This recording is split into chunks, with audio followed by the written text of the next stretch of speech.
Alright, what's up y'all? We back with another video, BBTW DJ family. So, on the one short I posted about me not fishing the rest of this year, there was a comment left below. What are the 3 best fishing knots? So today I'm going to show y'all my 3 favorite knots for bass fishing. So let's get into it. So y'all, these are the 3 best fishing knots for bass fishing. So the first knot I'm gonna show y'all is the uni knot. It's a simple, basic knot, and I use it for my Texas rigs and basically everything. So let me show you how to tie it. So right here, this is KastKing 50-pound super powered braid. This is in blue. This is for visual purposes. I usually don't use this. This is usually my catfishing line. So what you're gonna want to do is hold the hook like this, feed the line through here, eye the hook.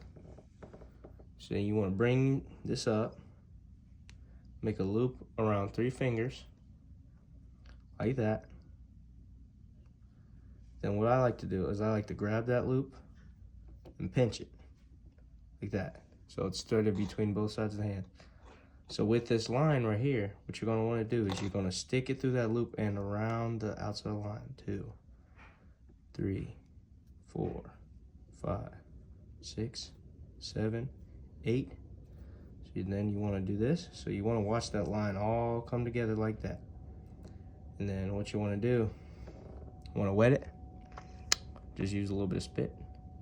You want to tighten that down all the way down here.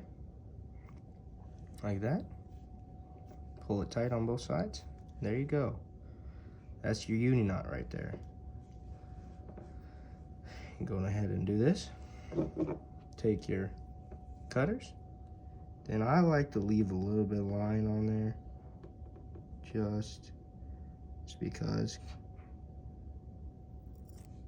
Okay. And there you have it. Uni knot with the EWG 3 EWG hook. All right, y'all. So the next knot I'm going to show you is called the Palmer knot. The Palmer knot is most famously used by Kevin Van Dam. So you'll see a lot of the lures that he has designed at Strike King. You'll know because it says KVD, like Strike King KVD thing. So this is the Strike King KVD Sexy Dog. This is the Hard Knocks version because they call it Hard Knocks because it's loud.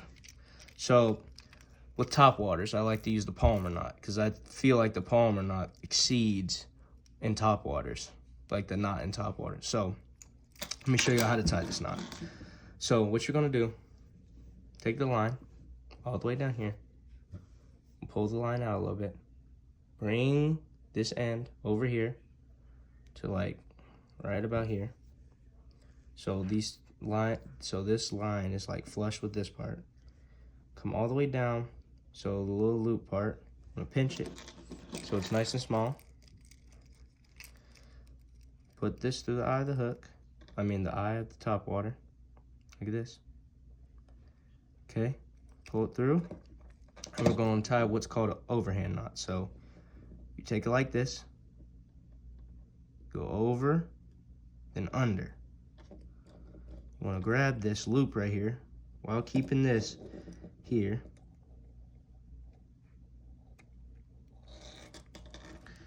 It's a little harder with like a bait with treble hooks, like crankbaits and stuff like that, but it's still okay. It just might take a little bit longer. I'm gonna pull this around here. Make sure it's not on any of the hooks. So once you get around here like this, put a finger in there, grab the tag end, make sure your finger's still in the middle, and you want to watch this knot. You want to watch it. So pull it tight right here. Boom. Palmer knot is tied. So also sometimes it has a tendency to do this. Look, see how this little line right here, see how that is? So you want to pull that little part up. You're just going to tighten it. So then look, nice and done. So you should watch it. come down on itself. So then you're just gonna take the pliers, then we're just gonna snip it. Just leave a little bit more line than you think, because if you do cut the tag end too short on a certain knot, just knots in general, they have a tendency to break. So make sure it's nice and tight, and then you're good to go. Fish that good old top water. All right, y'all, so the last knot I'm going to show y'all today is called the Snell knot. Not snail, Snell, S-N-E-L-L, the Snell knot.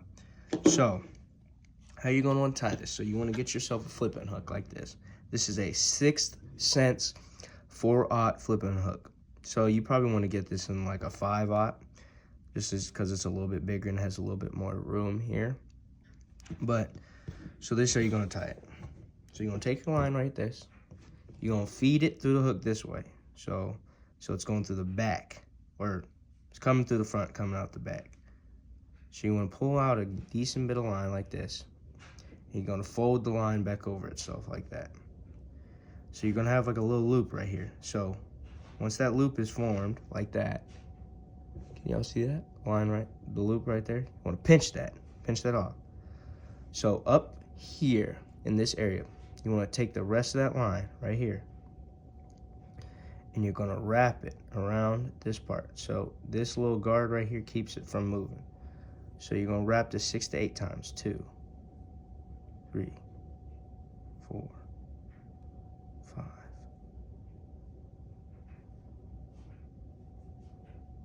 6, 7.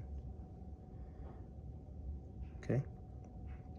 So what you're going to do after that, you're going to take this part, you're going to put it through this loop right here, like this. Boom. What you don't want to do now, ooh, whoa. One less, 6 will be tied, good. So you want to put this through right here, through that loop.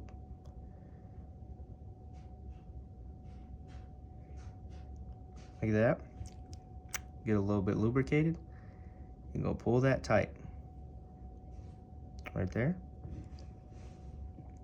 Boom. Snell knot is tied. So why you want to tie a snell knot in heavy cover is because watch what happens when you push down on the top of it. So watch. Hook, shank. The hook, when the snell knot is pulled down, it does like that. Comes up. Instead of just setting the hook and it comes right here like this, when you set it, it pushes in like that. So if a fish comes and grabs your bait and you go for the set, it's going to be here. It's going to come up like that. You're not just setting it this way. The hook does the rest. Comes up here. That. So let me show y'all how to rig a bait on this hook next. Okay, y'all, so this is how you're gonna rig a bait on a flipping hook. So what I have here is the D-Bombs creature bait. This is a ballistic bruiser, probably the coolest color I've ever heard. So this right here is a good flipping bait because it doesn't have as many appendages and they're really floppy. They're not all crazy out here. So it's a very compact bait and it'll just go through the grass and stuff and timber. It comes to it really easily. So what you're gonna do with this, so these have this little thing right here, a little bit of extra plastic up here. So what you're gonna do, take it like this, push it in here, so the top right there, push that out. So it's gonna be similar to EWG, but not the same. So you're gonna pull this baby all the way up here, so it comes out over this little thing right here, that little piece of plastic right there. Don't pull it too far because it'll be on the line. So once you have that, you're gonna take it, you're gonna push the shank of the hook through the bait again. You're gonna push this all the way back here. So like that. So then you're gonna push this baby back up. So then it looks like that. So just a little bit of hook is exposed still. And then you're good to go. If anything, you want to rig it a little lower, so a little bit less hook shanking is exposed. Because like when you're flipping and punching through grass mats, if you're in the south, in the north, up here in Ohio, we usually don't have grass mats. I have yet to see a grass mat. I've seen like a lot of grass, but have yet to see mats. So when this is coming through, oh my gosh. So when it's coming through the mat, you're not gonna catch anything on here. Like no grass on the hook right here. Because you're just going straight through the thing, just like that, boom, straight in there. So what that's gonna look like, it's gonna be dangling. So say this is, my hand's the grass. So what you're gonna do is gonna hold it right there, boom. So then the fish comes and grabs it, set it, boom. This hook comes straight out like that, ripping that baby out the grass. That's why you wanna use heavy gear. So next I'm gonna show you how to rig a worm onto an EWG hook. So what you're gonna do, grab your EWG. For big worms like this is the Magnum T-Mac. I believe this is by, I don't know the exact bait company, but this is the Magnum T-Mac right here. So this is a trick worm. So take your 3 EWG. So not always, don't think because you have a bigger bait you need a bigger hook. The bass don't just grab it like this unless they're bedding. They don't ever just grab it like that. They only do that if they're going to swallow it. They always swallow the whole thing. They're just like that. So bigger bait doesn't always mean bigger hook. But when you are using soft plastics, a thicker hook means you're not going to rip through the bait as much. But if you're casting a long ways, you don't want to have a thick hook. If you're setting a hook on a fish across the pond, or the cross, like wherever you're fishing at, you don't want to have a thick hook. You want a thin hook. So the closer you are in proximity to the fish, the thicker your hook should be. The farther away, the thinner.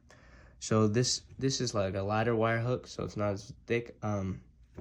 This is a heavy wire hook, if y'all can see the difference in the size. A heavy wire and a thin wire is a little skinnier, more flat. This is a lot thicker, more rounder. So this is how you're gonna do this. So I like to take it like this. So it's the flat side. You're gonna push the bait all the way up to here, till the hook starts to bend. And what you're gonna do is you're gonna pop this out, push this all the way up to the eyelet, all the way up there like that. And what you're gonna do is you're gonna push the hook against this, and you wanna measure it. So wherever this part, or right where the hook starts to bend, that's where I wanna stick this through. So stick that through there, pull it tight, and then bury the hook. Because now you have a weedless trick worm. You can do this for Senkos and cross, same concept. So you can fish the T-Macs, like these trick worms. You can fish them weightless, with a weight. You can Nico rig them. You can wacky rig them. There's so many different ways to rig a lot of different baits. All right, y'all, so this is the end of the video. If y'all have any further questions about fishing knots or anything in general, if y'all want to see a buyer's guide series on what to buy or what type of lures you should use in certain situations, what colors and stuff like that, drop a comment so I can see that and I can make a new video for y'all, some more educational videos. Share this video with your friends, or share this channel with your friends, so that we can get to more people and they can learn more about the passion about fishing. So y'all, thank you for watching this video. I love y'all. God bless y'all, and I'll see you in the next one.